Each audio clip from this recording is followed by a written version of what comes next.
რეგიონული უსაფრთხოება სტაბილურობა და გავითარება. თბილისში მიუნხენის უსაფრთხოების კონფერენციაზე მიხეილ სააკაშვილის გამოსვლას აფასებენ ქართული ექსპერტები თანხმდებიან იმაზე, რომ მნიშვნელოვანია, როდესაც ასეთი დონის ტრიბუნიდან ქვეყნის პრეზიდენტმა კიდევ ერთხელ გააჟღერა სამშვიდობო ინიციატივა და ისაუბრა იმ გამოწვევებსა და საფრთხეებზე, რომელიც გაყინული კონფლიქტების შედეგად არსებობს. მიხეილ სააკაშვილის გამოსვლა საქართველოში უკრაინის ელჩიც გამოეხმაურა. მისი თქმით, რუსეთმა ქართული მხარის მოსაზრებები უნდა გაითვალისწინოს.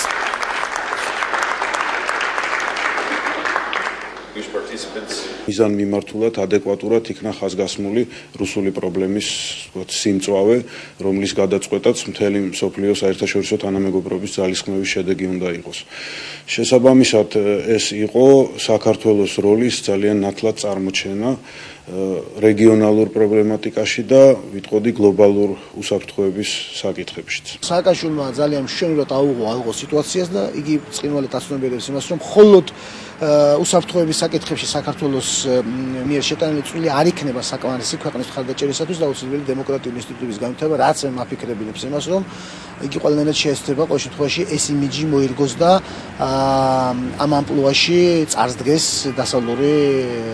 ჩვენი დასავლური პარტნიორების წინაშე. ეს არის მისასალმებელი ფაქტორი, რომ ასე ვთქვათ, ერთ-ერთი უმაღლესი ტრიბუნიდან კიდევ ერთხელ დაფიქსირდა საქართველოს პოზიცია, მათ შორის ოკუპირებულ რეგიონებთან მიმართებაში. საქართველოს არაპირების ძალის გამოყენება, საქართველოს ცდილობს მომავალში შეეცდება, ესე იგი, რომ მხოლოდ დიპლომატიური მშვიდობიანი ხერხებით მოახერხოს ქვეყნის დეოკუპაცია. Президент Саакашвили однозначно. მე ვიცი, რომ პრეზიდენტი სააკაშვილი ანგელა მერკელს შეხვდა და ვფიქრობ, მათ საქართველოსთვის ყველა მნიშვნელოვან საკითხზე ისაუბრეს. ჩემი აზრით, რუსეთმა უნდა გაითვალისწინოს ქართველი ხალხისა და ქვეყნის ხელისუფლების პოზიცია და ყველა სადავო საკითხის მოგვარება მშვიდობიანი გზით გახდება შესაძლებელი.